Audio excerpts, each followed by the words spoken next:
Have you ever heard of the phrase, jack of all trades, master of none?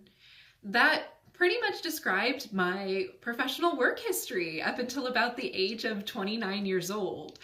I'd worked in retail, I was a stage manager at one point, I worked in an office as a receptionist, I worked in a mailroom, did project management, I taught English in France for a year, I was a tour guide at the Disneyland Resort for quite some time.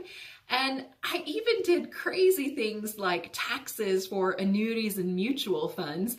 And I was in the mortgage industry briefly as well, which is completely outside of my wheelhouse and really not something I would have ever envisioned myself doing.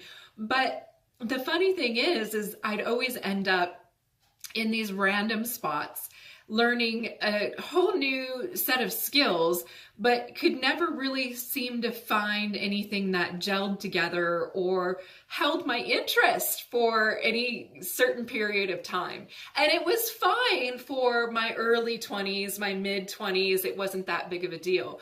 But once 29, 30 hit, I was getting kind of anxious to find myself a career, particularly because, and I'm kind of ashamed to admit this, I was still living with mama.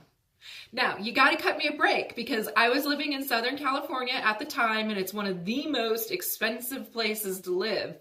So I couldn't find a job really that could pay me enough money to live on my own, unless I wanted to have 5 roommates. Okay, well, then there's that. But the truth of the matter was I was bouncing from job to job to job, trying to find a financial sweet spot where I could move out on my own, and it just wasn't happening because I undervalued myself as an individual, and I didn't have the confidence to build a resume that was well planned and in alignment with my values and my skill set as well.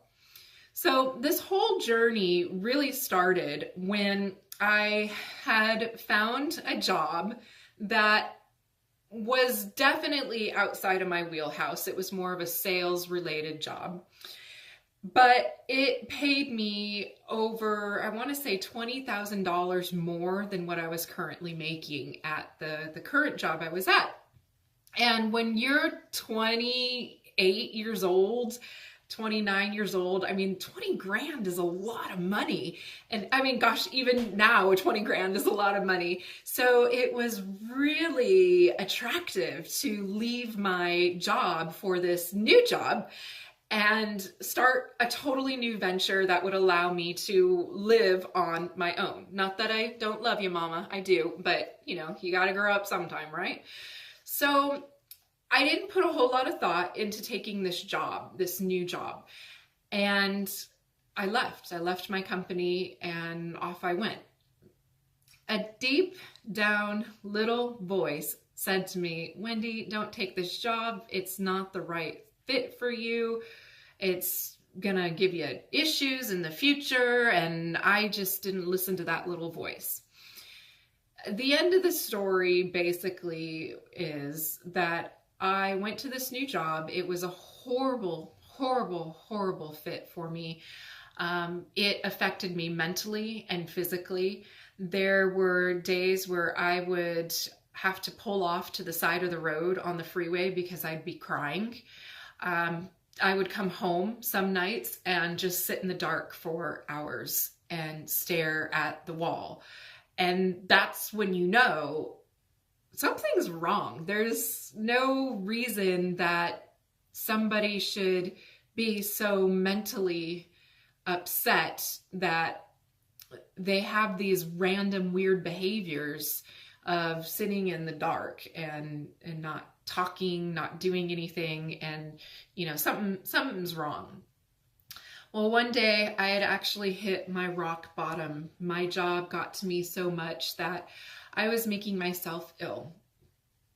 And when you get to that point, you finally realize that money isn't everything.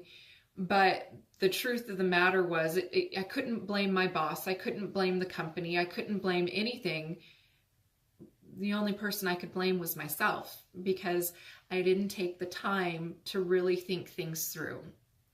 And from that point on, I decided that I had hit my rock bottom. The only way to go is up. But how was I going to reinvent myself to find a new job that would fit in alignment with my personal values, my professional values, and then pay me what I was worth? That's not an easy thing to do. And it's also not an easy thing to get hired. So I had to start thinking about my approach. And I found that over time, as I was applying for jobs, I wasn't getting any callbacks. I wasn't getting any responses. And in the interim, I'm still working at my crap job, and I'm still having days where I'm crying because I'm so emotionally stressed. And here I am, stuck. So I decided to brand myself and give myself a personal brand and take my personal brand online. And what I did was I really sat down and took a look at what my resume was, the shape of my resume, and then kind of looked at what my values are and what I want in a job and what I need in a job. And, you know, things like salary, that kind of thing, those fall into the bucket as well. But I really wanted to make sure that I was in a place that was in alignment with my personal brand. So I developed my brand and I took it online. I made some videos, I made a website, and I went out and I hustled and talked to people and applied and really put my time in. Within a couple of months, I was getting interviews, which was fabulous. Phone calls, phone interviews, in-person interviews, and I finally got hired at what was probably the best career adventure that happened to me. And it was all because I developed my personal brand and I took that online. I became digital and I adapted with technology.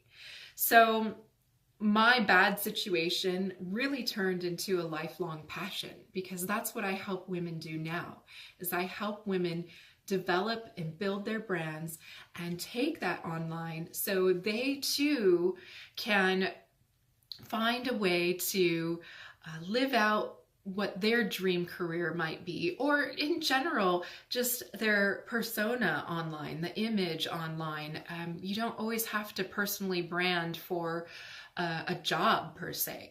So it's really been a lifelong passion for me to get to this point where I can finally use my knowledge, my expertise, and my personal story to help other women so they don't find themselves in the same spot I was.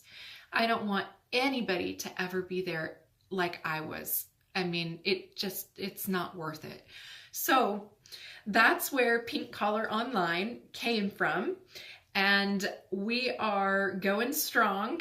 We can't wait to outreach more women who may need our help, our services, our counseling, our coaching. And it is just such an exciting venture to see how amazing women come to life in the digital world. Thank you so much for listening to my story. I hope you learned a little bit about me, and I will hopefully talk to you soon.